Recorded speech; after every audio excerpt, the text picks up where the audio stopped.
video, I'm gonna make a dress. The first Pirates of the Caribbean movie has been on my mind. Maybe there was some stuff going on in the world that got it in my head. I've always wanted an Elizabeth Swann costume. So I picked the most extra one, the fainting dress. I'm not going for a replica dress. Not because I don't think the original dress is beautiful. I love it. I think it's gorgeous. And there's a lot of really great reference pictures if that's something you want to like recreate perfectly. But I want this to be my dress first, inspired by Elizabeth. I'm gonna be going on the cheap fabric I can get at the thrift store, stuff I already have in my house. Pattern is something I already have, and I will only be using the one pattern, which is rare for me. I usually cobble together 2 or 3. With that in mind, I will be changing things and being a craft goblin. No, I can't even promise you that it'll totally 100% be an accurate representation of what's in this pattern. This is not a tutorial. I am not licensed for that. Watch at your own risk. Now it's time to go to the version of me that's actually gonna make the dress. Just give it a second. So this pattern, Simplicity 4092, I got it forever ago on one of those like dollar pattern sales, but it is like an $18 pattern. I got a 22-inch zipper in like beige, and then I have a bunch of fabric that I bought at like thrift stores. So the first thing, curtains. This is what I'm mainly planning to use to make the outside of the skirt. We went to a Goodwill to find complementing materials. I have my super boring sheets, and I'm going to use that for the undergarment layer. Also, it's just nice to have a material that doesn't draw attention but also kind of goes. I have this sheet, which is almost the same pattern as the really pretty shiny curtains, and I'm planning to use this for the center section on the dress. I might also use it on the front piece, but I don't know, I might change my mind.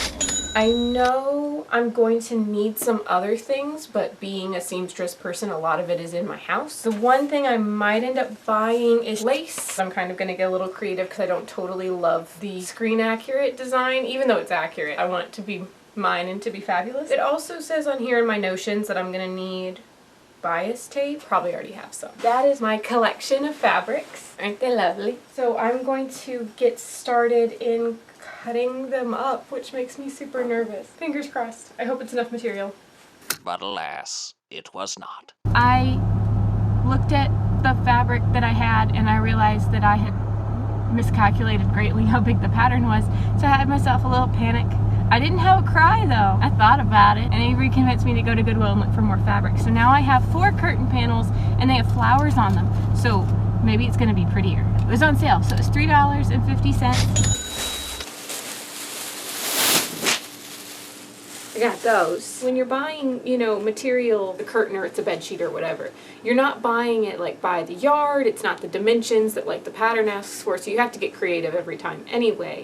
Yeah, no. So this is more than double of the shiny material I originally wanted to use. They're bigger panels and I have 4 instead of 2. They are a little further off of what she has in the movie, but even though visually they're different in the sense of like this is pink and blue and hers is very gold, it's closer to what her dress would have been made out of, you know, of like it's a bold floral brocade with some shimmer to it. So I'm leaning into the Elizabeth inspired idea. The rest of my materials I'm still going to end up using them. I'm just kind of shifting around where they're going to be used. So I'm going to cut the backing that I don't need off of this stuff and try again. I have a theory that these are homemade curtains. Usually when you take something apart you find what's left over from when somebody cut the tag out, and I'm on the 3rd one and I still haven't found a tag. 3 are completely identical.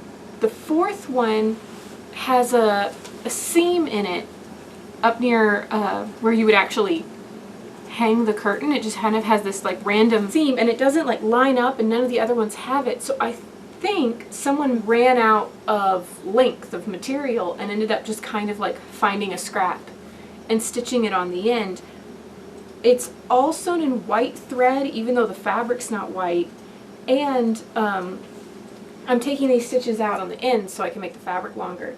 And let me show you just like how easy they are to pull out. I've been able to just yank these apart. This lining material inside is really inexpensive, which surprised me with the quality of the brocade. There's a lot of these like random seams where somebody's made the lining bigger, but like that's just a patch. I think I'm taking apart homemade curtains. Do you feel bad about that? No, not at all. So I cut out the main dress fabric, which took forever, but cutting out patterns always takes forever. I needed to cut out the contrast, which is like the center. I was originally going to cut it out of material I wanted to use but couldn't use because there wasn't enough of it, but I didn't feel like they complemented each other well enough. So Avery had the idea of the back of the pretty fabric that I'm using is actually also pretty but different, so that's going to be my center section, so I went ahead and cut that out. Yeah, I'm not actually really using a lot of the material that I bought to start with. I'm mostly using that $3 material I got today. I'm still going to use this cheap beige cotton sheet for my underskirt, which I have not cut out yet. The second skirt, which is like visible in the front with the shiny material, you don't do the shiny material all the way around because why would you? Nobody's going to see it. So I'm going to use that brown sheet that I had that had the pattern on it, and I'm also going to use it for lining in the bodice because I feel like it'll probably look fine and be comfortable against my skin. I've cut out the interlining, which in the past I've used a soft kind of canvasy material for like durability, but this is to cut it out of muslin, and I had I kind of chopped up yard of muslin left over from another project, so I cut it out of that, but you could also just cut it out of a cotton sheet like this. I think that's what I've done so far. I have a little pile back here of my many pieces. So I just have to cut out what they're calling a slip. I'm probably going to keep calling it an underskirt because it's really not a slip. So back to cutting now? Yeah, my back hurts.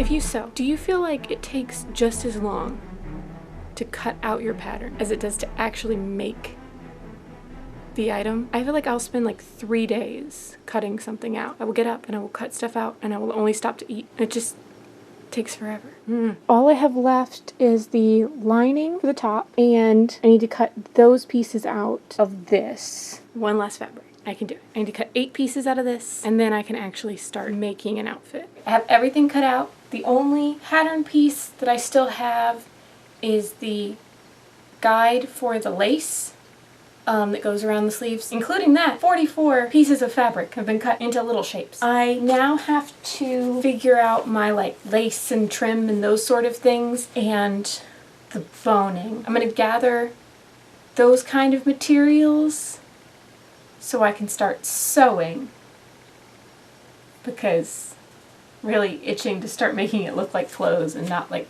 pile of fabric, which is what it looked like before. I dug around in all of our stuff, but I didn't have as much luck as I was hoping to, especially with the lace. This pattern just requires so much of it. You need 5 yards of one of these laces, and I had, just under 4. Or you need so much of this like braiding to go over the lace. You need 5 yards of that, and I had a unopened package, but an unopened package is only 3. What I do already have are 14-inch cable ties. I already had some bias tape. I didn't have a whole package, but I don't think you actually need a whole package. It just goes around the neck. It says to use twill tape for the drawstring in the waistband of the slip, but like it doesn't have to be twill tape. It could be ribbon. It could be literally anything. I mostly use ribbon. I found this ribbon. This is just a cheap $2 roll of ribbon, and it's mostly full. The last thing that I have something for, but I don't actually have what's required, but I've decided I don't care. For the slip layer, it has you cut a waistband, and for the secondary leafy print layer, it wants you to use ribbon and like 2 layers of ribbon, and so I don't know why. It seems like you could just use fabric for both or ribbon for both. What I have decided to do, and maybe I'll regret it later, I'm actually going to use the drawstring waistband that's for the slip. And then for the slip, because I want it to be kind of reusable, I like for my undergarments to be like a full complete piece that I could put under anything. I'm going to use this ribbon. Just always wanted something to do with it. So I think that's what I'm going to do. I have enough. If I do it and I regret it, I will tell you so that you don't copy me. Eventually I'm going to have to go out and buy lace. I don't like having to buy my notions. I just want to have them in my house. But that doesn't always work. So, I'm going to get as far as I can without the lace, and I'll get to that when I get to it. I've started with the top. This is going to take forever. Just this piece that goes right there has 3 pieces of boning that all had to have casings sewn, and it's 3 layers of fabric, and all the boning had to be cut to the right length. It's going to be a minute.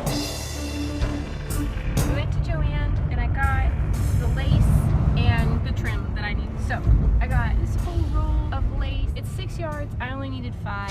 I got 2 of this like gold trim, and then the thing I actually had to get cut was the lace for around like the arms, you know, at the bottom of the sleeves.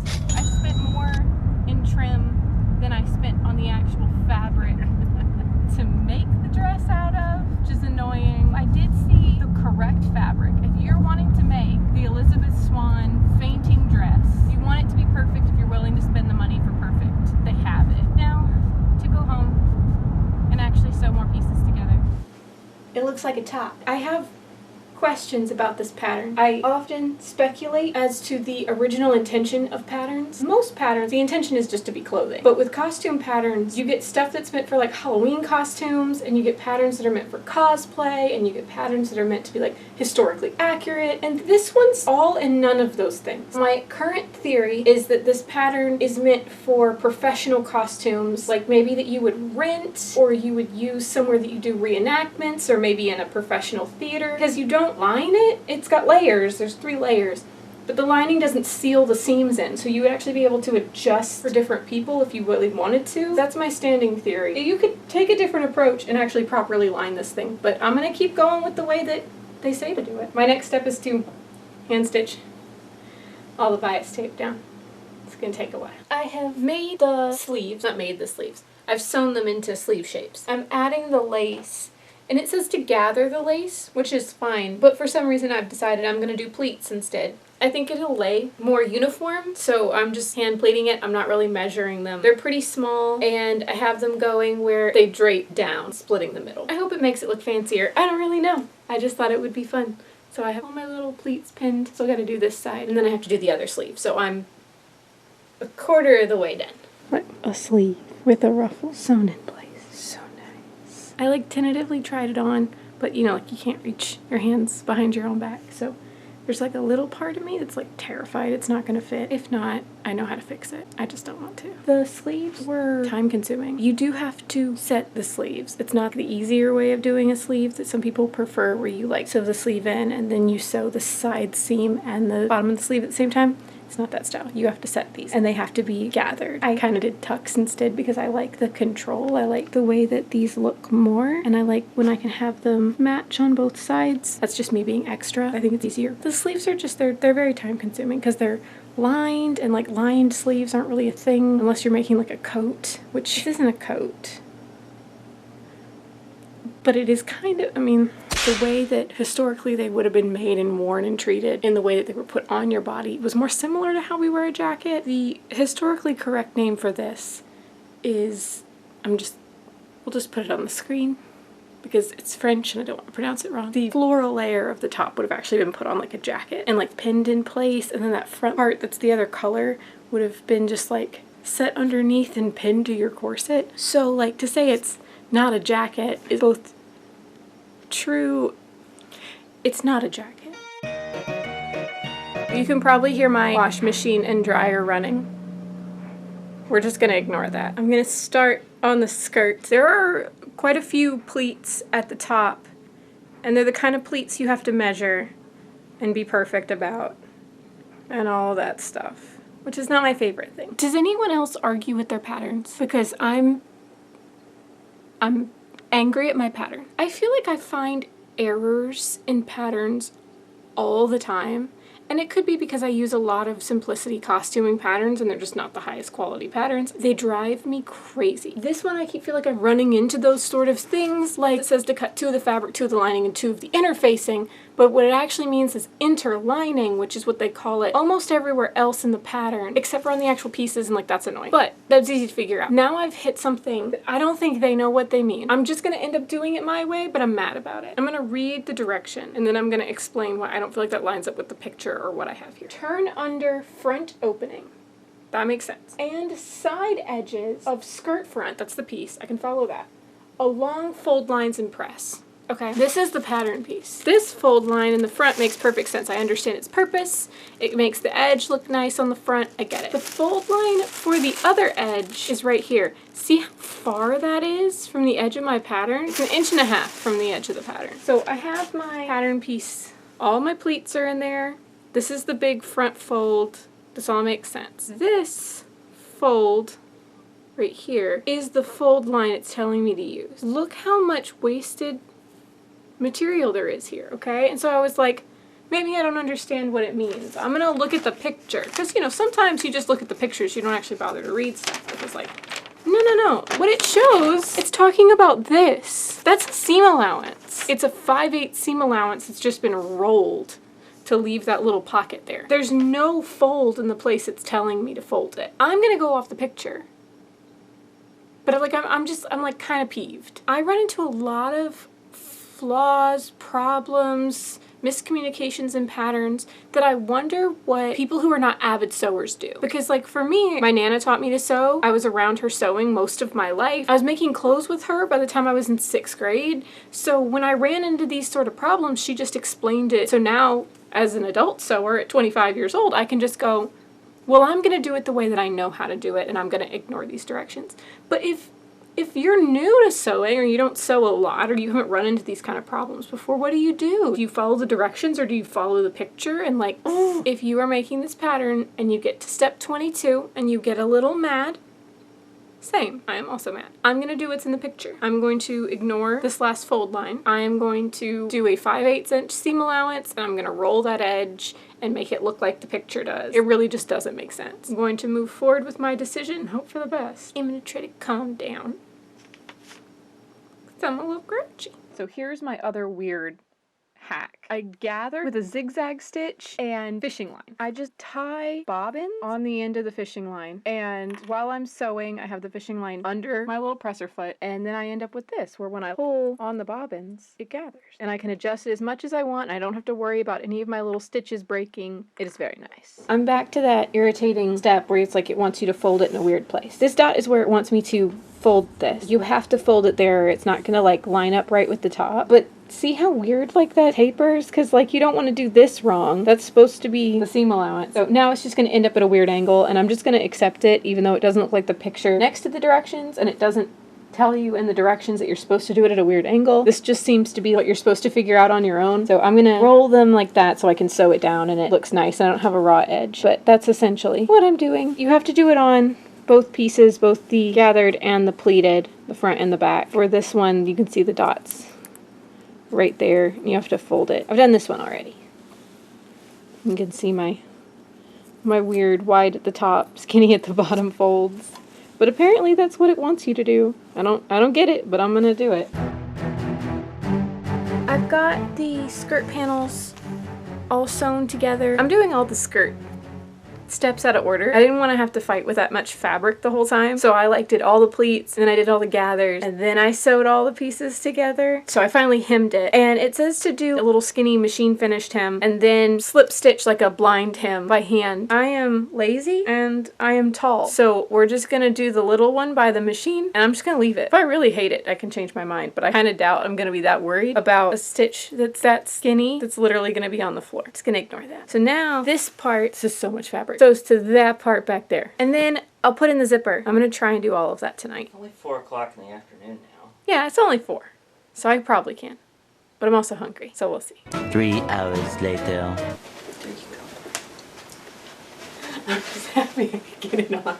I was worried it was gonna be too small. This little awkwardness right here isn't done. It doesn't tell you to do anything with it, it just tells you to iron it up. It's not directions, so I'm gonna hand stitch it pretty so it looks nice. And then technically I should still throw a couple hand stitches in here to keep this from unfolding. But for the most part,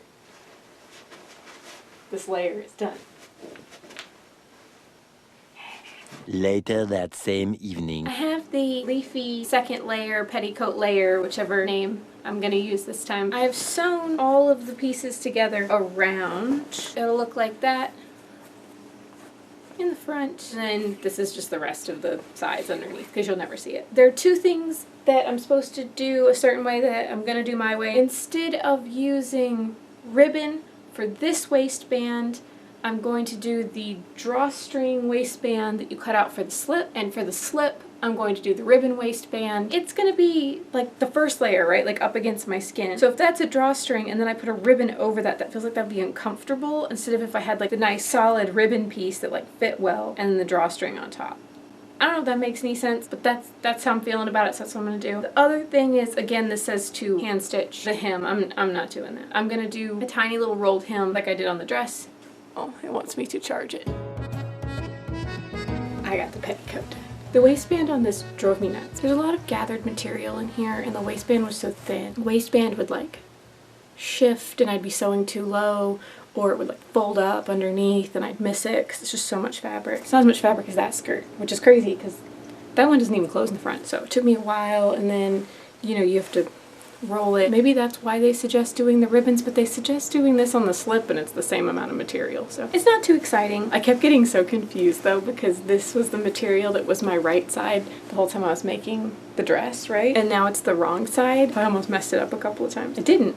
I almost did. I'm gonna be a little extra with my slip. I really enjoy having layering garments that are reusable, and I also like having garments that can be washed really easily because you sweat on them. So I'm gonna do things like finish my seams, because I'd rather have them finished than have them be beautiful because they're functional, so that I'd be able to throw it in the wash machine and that kind of stuff. I said this earlier, the waistband is made out of 2 layers of ribbon on one of these, and like that seems kind of stupid. I figured out why they made it out of 2 layers of ribbon. I still think that it's a weird idea. It's 2 layers so that you can encase your gathered edge.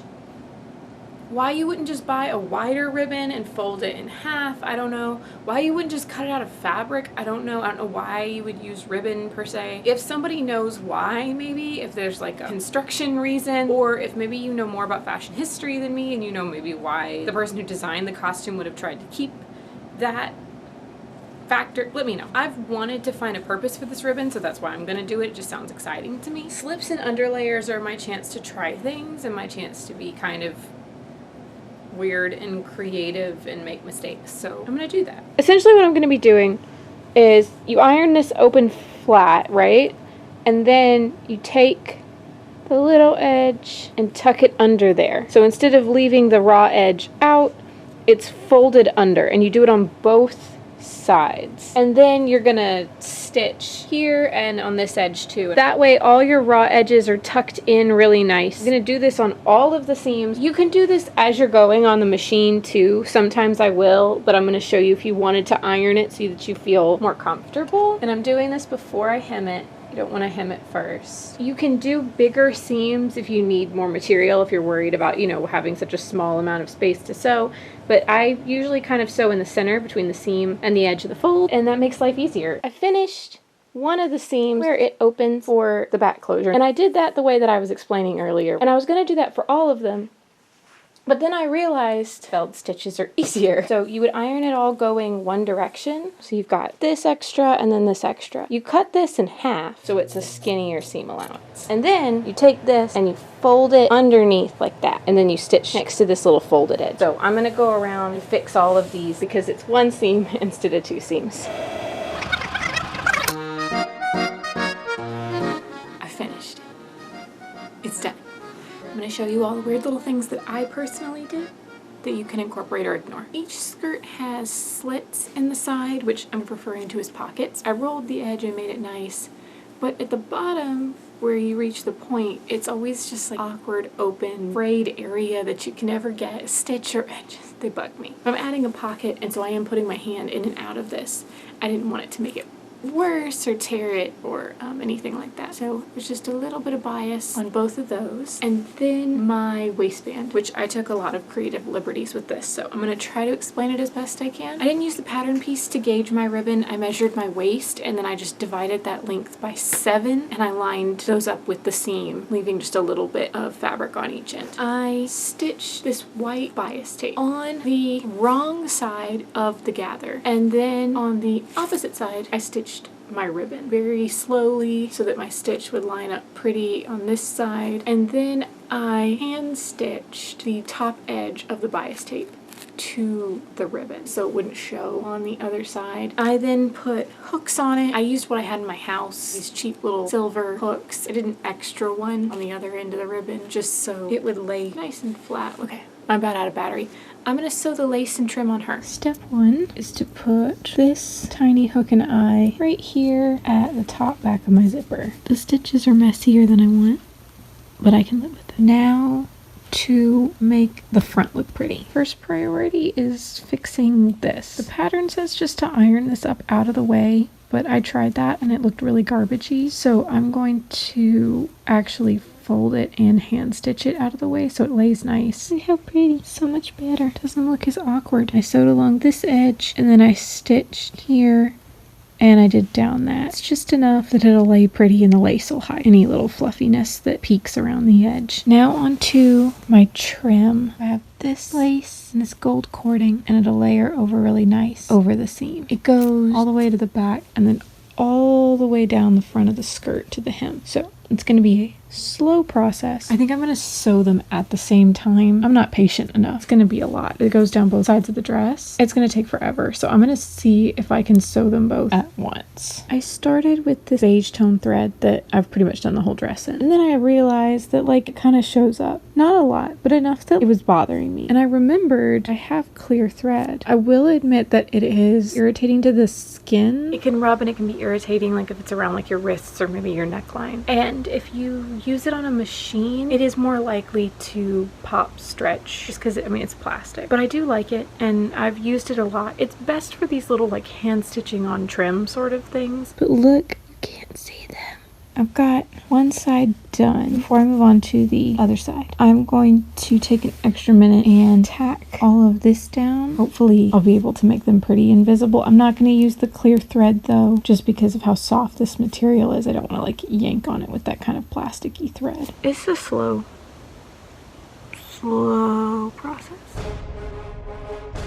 Is done. I did it. I somehow lost my sense of reality at one point and hand stitched for about 5 hours. Marie here is wearing all of the layers except for the pocket. 1800s pockets were like little aprons that you wore under your dress. The best example I can think of is the live action Beauty and the Beast, Belle's blue dress. She has one of those historical pockets on the outside of her dress. Usually they would go under. I just kind of drew a pattern piece. I wanted to make sure it was bigger than my phone. My plan is to have like a slit down the center and then the top inch is gonna fold over to make a casing so I can put twine or a ribbon or whatever through it. I'll find that later. I cut one of interfacing, one of batting, 2 of the lining, and 2 of the main fabric. This is my outer fabric. I'm using part of that sheet that I already used for the dress. For my lining, I'm gonna add some batting just to give it a little bit of sturdiness. So I'm going to start with the back side of the pocket. I drew like quilting lines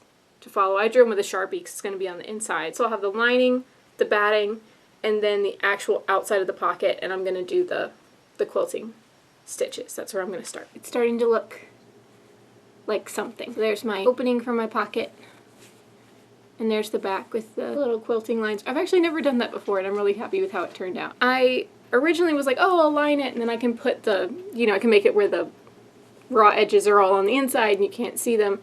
But then because I wanted to do the quilting and I wanted this to be really nice and smooth, it's just easier to leave it on the outside. So I'm going to use more of this really skinny bias tape that I used on the slip just to finish up the edges. And then you can see my dark seam right here. I'm going to roll everything above that back and that'll give me a casing. And I'm planning to use, I think, twine. If it starts to bother me, I guess I could use ribbon, but I'm leaning towards twine for now. It is all complete and my phone fits in it. It kind of looks like an oven mitt and a purse had a baby, but that works. So now I'm finished. That's the end of the sewing. It's an outfit now.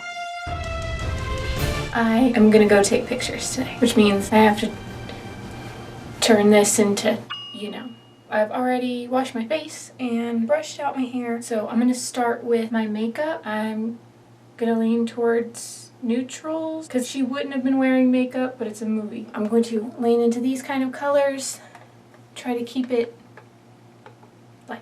All I did for my eyes is like a little bit of a dark shadow in the corners. I tried not to go too extreme. I can never decide if I should like attempt to contour my face to look more like the person that I'm dressed as. Because if I put in effort to look like Keira Knightley, I'm gonna have on a lot of contour. And I never understand how people are able to do that and not look like they're wearing a lot of contour. How do you do that? You can't watch someone else's video of what they did to make their face look like a famous person because their face and your face are different faces. I might put in a little bit of effort just to make my face less like my face. I really don't know what I'm doing. I decided to only really consider two things. Her nose is shorter and more upturned than mine, and she definitely has a stronger jaw than I do. It's so orange.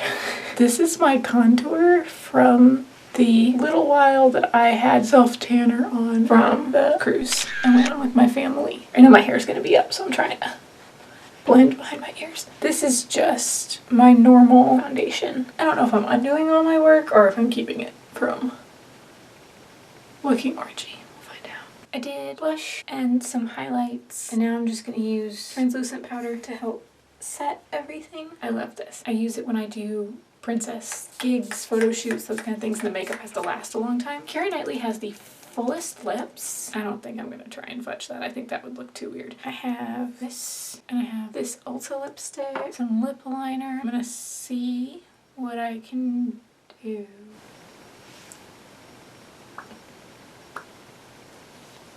So I've seen a couple of tutorials where you pretty much like comb all of your hair up into like a high ponytail, and you tease all of this, and then you wrap this in a little bun, and you kind of just like sit it on top, and it looks cute. I'm gonna try and add some dry shampoo and puff it up into something.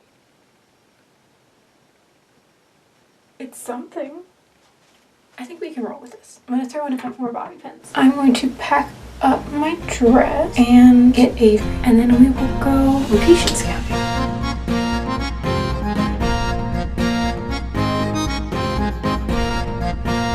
I'm dressed and we are at a good place to take pictures. I even found a necklace. It's actually my wedding jewelry, so I'm just traipsing around in my fancy dress. Now we're gonna go down this hill and there's a waterfall. Why don't we make Avery even more nervous? I've got to stop talking to the camera or I'm going in. I'm very happy with my pictures. I definitely am glad that I made it where I could wash the slip because it's dirty. The dress is fine, but the slip is definitely dirty. Whoop.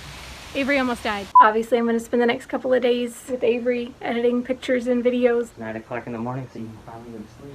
Yeah, it's 9 a.m. I've been up since yesterday. I guess that's all. I guess it is the end. It is complete. I spent a total of $52 out of pocket. I like this pattern. It worked well. Obviously, I got irritated with it a couple of times, but I think it was probably the best pattern for what I was doing. I think that I might have made it a size bigger. The pattern I had stopped at a size 12, which is a little on the snug side for me. I could have done a 14, or I could have swapped the zipper out for corset lacing just to make it fit a little more comfortably. I don't really have any changes that I'm planning to make. I would have used a heavier fabric for my waistband on the skirt, not the underskirt. I wouldn't have used that muslin fabric. That was really irritating. I might have even used ribbon just like I did on the slip. I'm really happy with it. Thank you for watching. I hope you come back because I make lots of stuff and I like to share. There are cicadas because we in the South. Go forth, be amazing, stick to the Pirates Code, have a great big beautiful tomorrow. Goodbye.